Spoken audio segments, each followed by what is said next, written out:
Blancanieves y compañía.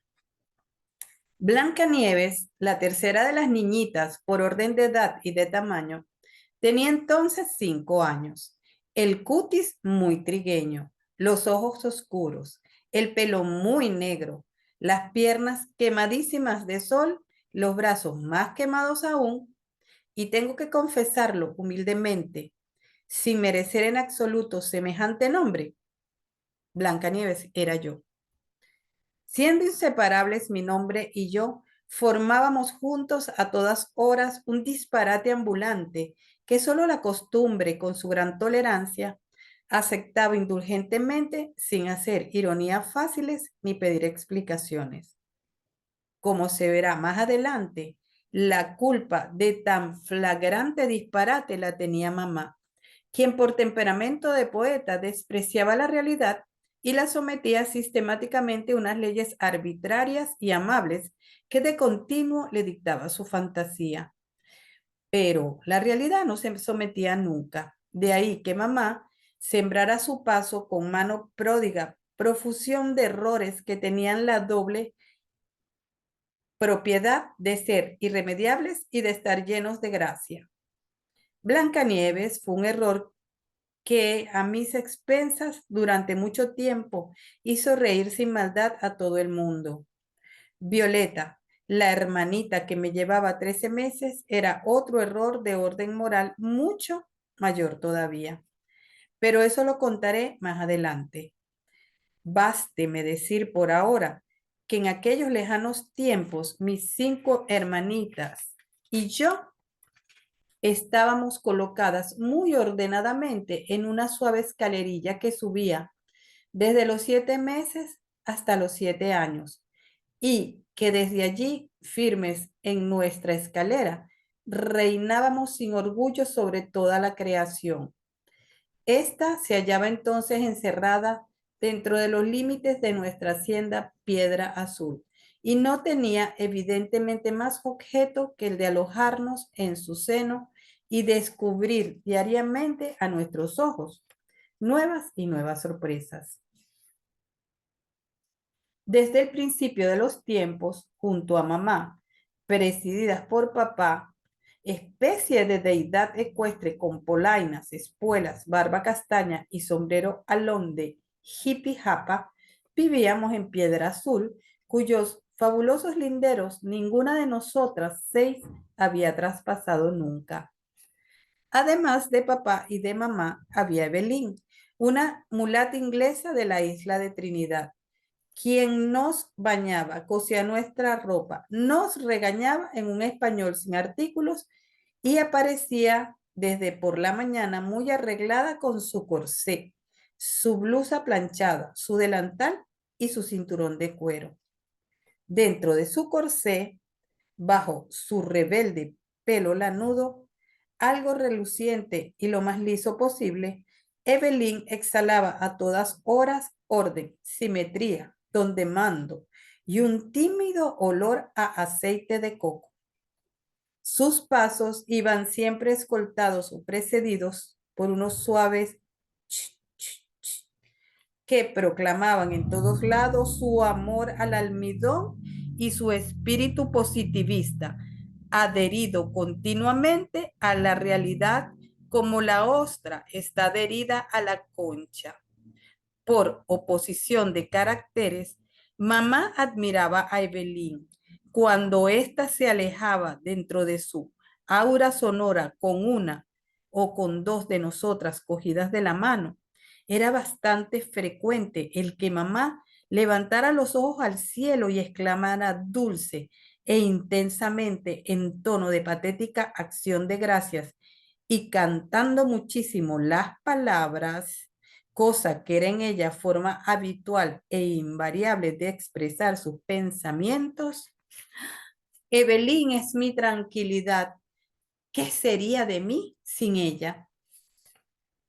Según supe muchos años después, Evelyn, mi tranquilidad, se había trasladado desde Trinidad hasta Piedra Azul, con el objeto único y exclusivo de que las niñitas aprendieran inglés.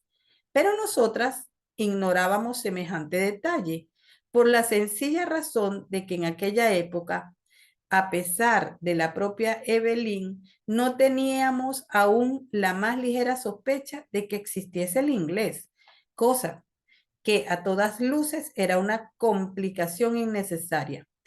En cambio, por espíritu de justicia y de compensación, cuando Evelyn decía indignada, ya ensuciaste vestido limpio, terca, por sentarte en suelo. Nosotras no le exigíamos para nada los artículos, los cuales al fin y al cabo tampoco eran indispensables. Al lado de Evelyn, formando a sus órdenes una especie de estado mayor, había 3 cuidadoras que la asistían en lo de bañarnos, vestirnos y acostarnos, y se reemplazaban tan a menudo en la casa que hoy solo conservo mezclados y vaguísimos recuerdos de aquellos rostros negros y de aquellos nombres tan familiares como inusitados. Hermenegilda, Eufemia, Pastora, Armanda. Independientes del Estado Mayor, había las 2 sirvientas de adentro, Altagracia, que servía la mesa, y Jesucita, que tendía las camas y le andaba en la cabeza a mamá durante horas enteras mientras ella, con su lindo y ondulado pelo suelto, se balanceaba imperceptiblemente en la hamaca. En la cocina, con medio saco viejo prendido en la cintura a guisa de delantal y un latón oxidado en la mano a guisa de soplador, siempre de mal humor, había Candelaria, de quien papá decía, frecuentemente saboreando una yaca o una taza de café negro: de aquí se puede ir todo el mundo, menos Candelaria. Razón por la cual los años pasaban, los acontecimientos se sucedían y Candelaria continuaba impertérrita con su saco y su latón, transportando de la piedra de moler al colador del café, entre violencias y cacerolas, aquella alma suya eternamente furibunda. Por fin, más allá de la casa y de la cocina, había el mayordomo, los medianeros, los peones, el trapiche, las vacas, los becerritos, los mangos, el río, las mariposas, los horribles sapos, las espantosas culebras semilegendarias y muchas cosas más que sería largo de enumerar aquí. Como he dicho ya, nosotras 6 ocupábamos en escalera y sin discusión ninguna el centro de ese cosmos. Sabíamos muy bien que empezando por papá y mamá hasta llegar a las culebras, después de haber pasado por Evelyn y Candelaria, todos, absolutamente todos, eran a nuestro lado seres y cosas muy secundarias creadas únicamente para servirnos. Lo sabíamos las 6 con entera certeza y lo sabíamos con magnanimidad, sin envanecimiento ninguno. Esto provenía quizás de que nuestros conocimientos, siendo muy claros y muy arraigados, estaban limitados a nuestros sentidos, sin que jamás se aventuraran a traspasar por soberbia o ambición las fronteras de lo indispensable. Tan cierto es que los conocimientos vanos crean los deseos vanos y crean las almas vanas. Nosotras, al igual que de los animales, carecíamos amablemente de unos y de otros. Nuestra situación social en aquellos tiempos primitivos era, pues, muy semejante a la de Adán y Eva, cuando, señores absolutos del mundo, salieron inocentes y desnudos de entre las manos de Dios. Solo que nosotras 6 teníamos varias ventajas sobre ellos 2. Una de las ventajas consistía en tener a mamá, quien dicho sea imparcialmente, con sus 24 años, sus 6 niñitas y sus batas llenas de volantes, era un encanto. Otra ventaja no menos agradable era la de desobedecer impunemente, comiéndonos a escondidas mientras Evelyn almorzaba el mayor número posible de guayabas sin que Dios nos arrojara del paraíso, cubriéndonos de castigos y de maldiciones. El pobre papá, sin merecerlo ni sospecharlo, asumía a nuestros ojos el papel ingratísimo de Dios. Nunca nos reprendía. Sin embargo, por instinto religioso, rendíamos a su autoridad suprema el tributo de un terror misterioso impregnado de misticismo. Por ejemplo, si papá estaba encerrado en su escritorio y nosotras las 5 que sabíamos andar ignorando este detalle, nos sentábamos en el pretil contiguo a aquel Santa Santorum y allí en hilera, levantando a una todas las piernas, gritábamos en coro: Ricky, Ricky, Ricky Ran, los maderos de San Juan. Una voz poderosa y bien timbrada, la voz de papá, surgía inesperadamente de los arcanos del escritorio. ¡Que callen esas niñas! ¡Que las pongan a jugar en otra parte! Enmudecidas como por ensalmo, nos quedábamos inmóviles durante unos segundos, con los ojos espantados y una mano extendida en la boca, hasta salir por fin, todas juntas, en carrera desenfrenada hacia el extremo opuesto del corredor, como ratones que hubiesen oído el maullido de un gato. Por el contrario, otras veces nos subíamos en el columpio que, atado a un árbol de pomarrosas, tendía sus 4 cables frente a aquel ameno rincón del corredor donde entre palmas y columnas se reunían la hamaca, el mecedor y el costurero de mamá. En pie, todas juntas en nuestro columpio, agarrándonos a sus cuerdas o agarrándonos unas a otras, nos mecíamos lo más fuerte posible, saludando al mismo tiempo la hazaña con voces y gritos de miedo, al punto, esponjadísima, dentro de su bata blanca cuajada de volantes y encajitos, asistida por Jesucita, con el pelo derramándose en cascadas y con la última novela de Dumas, Padre, en la mano, del seno de la hamaca surgía mamá. Niñitas, por amor de Dios, no sean tan desobedientes. Bájense 2 o 3 por lo menos de ese trapecio. Miren que no puede con tantas y que se van a caer las más chiquitas. Bájense, por Dios, háganme el favor, bájense ya. No me molesten más, no me mortifiquen. Nosotras, arrulladas por tan suaves cadencias y prolongados calderones, tal cual si fueran las notas de un cantar de cuna, seguíamos marcando a su compás nuestro vaivén, arriba, abajo, y encantadas desde las cumbres de nuestro columpio y de nuestra desobediencia, enviábamos a mamá durante un rato besos y sonrisas de amor, hasta que al fin, atraída por los gritos, llegaba Evelyn y